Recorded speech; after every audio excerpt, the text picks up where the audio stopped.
Hello guys, pag-usapan lang natin ang breaking news. Ayon kasi sa balita viral, Catherine Bernardo tinitignan mga lambingan ni Daniel Padilla at Kayla Estrada sa social media.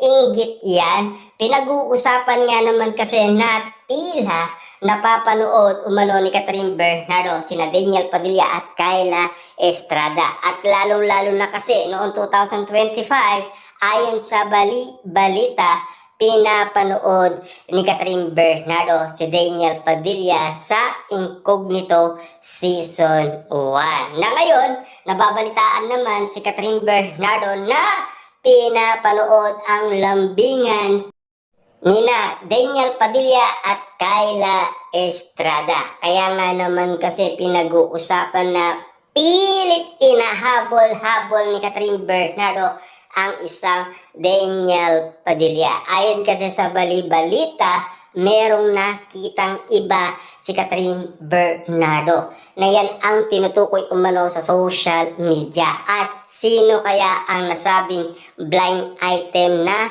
pilit inahabol ng isang Catherine Bernardo? Na alam niyo naman siguro, mahal na mahal ni Catherine Bernardo si Daniel Padilla. Umamin siya noong 2025. Kaya nga naman kasi mahirap bitawan ang nasabing kasiyaan at lambingan, lahat ng mga eksenang nangyari kina Daniel Padilla at Catherine Bernardo na hindi kayang burahin ni Catherine Bernardo sa kanyang puso, isipan, dahil baon na baon niya pa rin ang nasabing alaala ng Katniel. Ganon din naman kasi si Daniel Padilla. Hanggang ngayon ay hindi pa rin sila nakaka-move on sa isa't isa.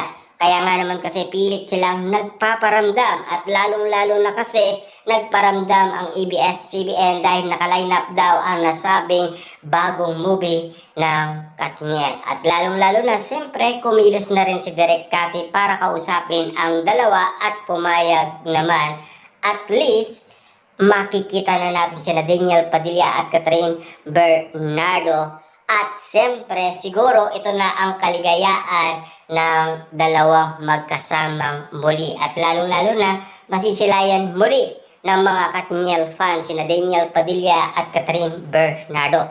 Gugulo na naman sa mga mall niya. Dahil alam niyo naman siguro, maraming tao ang naghihintay kina Daniel Padilla at Catherine Bernardo. Dahil buong Pilipinas ang nagluksa ng dahil sa iwalayan Katniel. Kaya nga naman kasi kapag nagbalik na ang dalawa, siguradong dagsa ang karamihan.